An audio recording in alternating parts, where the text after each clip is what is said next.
విశాఖలో దసరా షాపింగ్ ఈ ఏడాది మామూలుగా లేదనే చెప్పాలి. జీఎస్టీ తగ్గడంతో అన్ని మాల్స్, దుకాణాలు వినియోగదారులతో కిటకిటలాడుతున్నాయి. ముఖ్యంగా అన్ని ఎలక్ట్రానిక్ వస్తువులు విక్రయించే షాపులు రద్దీగా కనిపిస్తున్నాయి.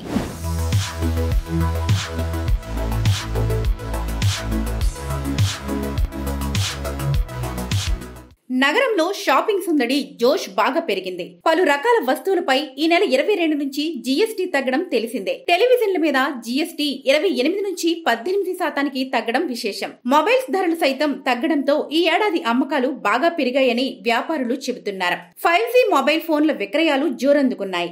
పండక్కి కొత్త దుస్తుల కోసం వచ్చే వినియోగదారులతో వస్త్ర దుకాణాలు కళకళలాడుతున్నాయి.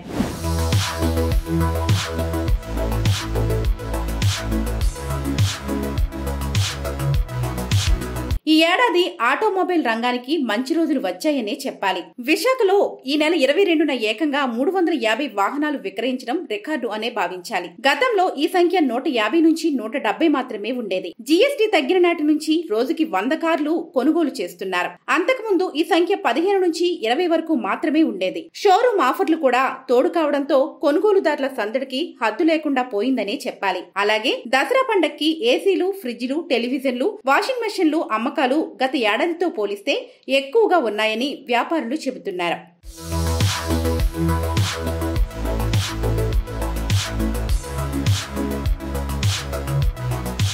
ముఖ్యంగా మీకు ఏసీల మీద చూసుకుంటే ఒక్కొక్క ఏసీ మీద జీఎస్టీ తగ్గిన తర్వాత మినిమం 3,000 నుంచి 4,000 వరకు తగ్గుతుంది. అలాగే టీవీలు చూసుకుంటే హై అండ్ టీవీస్ మీద రఫ్ గా చూసుకుంటే 10,000 నుంచి 15,000 వరకు తగ్గుతుంది. ఈ ఆఫర్స్ ఏంటంటే కస్టమర్స్ కూడా ప్రతి కస్టమర్ బాగా సద్వినియోగం చేసుకున్నారు.